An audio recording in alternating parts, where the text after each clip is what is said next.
8 Mart Beynəlxalq Qadınlar Günü münasibətilə sevgilim aldığı hədiyyə. Burada mənə kiçik bir notu var.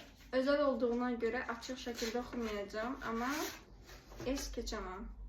Ay canım ya, bir de el yazısıyla yazmış. İlk acaba bakın. Dın dın.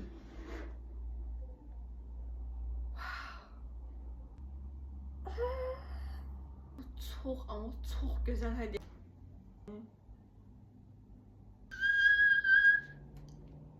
Kurdelesine bak. Bu benim en büyük hayalımıydı. Yani buna sahip olmak benim en büyük hayalımıydı. Kız çok güzeldi. CD kartı. Güzel geçirmek için. Çok güzel.